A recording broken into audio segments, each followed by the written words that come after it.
Hey everybody, it's Eric from epautos.com, your Libertarian car guy, and I'm driving the 2017 Toyota Camry. This one has the V6. This car, to me, is kind of like the Millennium Falcon from Star Wars. It doesn't look like much, but it will definitely haul the mail, and that's what I dig about it. You look at a Camry and you think about your mom or even your grandmother. It is about as vanilla as it gets, particularly if you get it in white like this one is. It looks like a refrigerator, but it's got a really strong V6 under the hood, and it's much quicker and much faster than most people realize, which really lets you make use of the power that it's got. With the V6, it'll do 0 to 60 in about 6 seconds flat. And it'll top out around 140, and don't ask me how I know that. But it's got guts, lots of guts. In fact,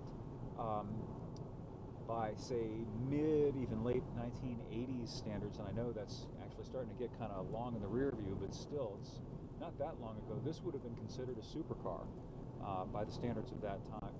And of course today you can get cars that are quicker and faster, but they look quicker and faster, and so they draw the attention of the Imperial stormtroopers. This thing doesn't. I'll tell you what, last night I was going down the mountain, the same road I'm on right now, 55-mile-an-hour speed limit, and up ahead you'll see there's a passing zone, and I passed a clover that was in front of me, and I got up to about 65 or 70 to do that on this road, 55-mile-an-hour speed limit. Well, while I was in the opposite lane making my pass, my Valentine 1 radar detector started to go nuts on KA band, and sure enough, there was a state cop coming the other way. But I'm driving a Camry, and he didn't bat an eye at me. He didn't even tap his brakes.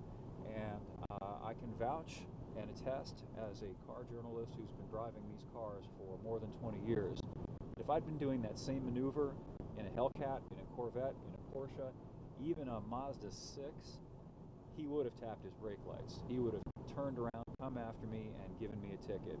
A piece of paying paper. But Camry driver, it doesn't set off the usual instincts in cops, which means you can get away with a lot in a car like this. You can use this car. Now watch, I'm going to show you an example of its power and speed.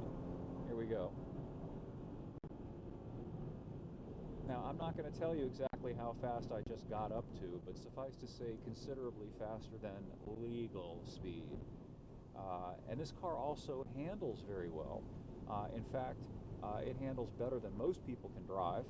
And if you can drive half well, you can outdrive almost anybody in a car like this, even if they're driving something that's technically got a lot more capability than the Camry does. The limits are that high. It's a very easy car to drive fast, too. I wish I could show you some more high-performance maneuvering, but I've encountered some clovers. Notice how they can't even keep in the freaking lane. Is it that much of a challenge, really, to keep your car in between the yellow and the white lines? It's astonishing. Anyway, I'm going to have a full review of this thing up at epautos.com shortly, along with another political article about something I found out about the other day, which is that BMW and some other firms are economically targeting media that they don't like for violating various politically correct orthodoxies, very much as I got. Look at them go across completely out of the lane. Clover! On account of my politically incorrect musings about GM's Department of Diversity. So look for that up at the site, and thanks for viewing, and now I'm going to go deal with these clovers. Catch you on the flip-flop.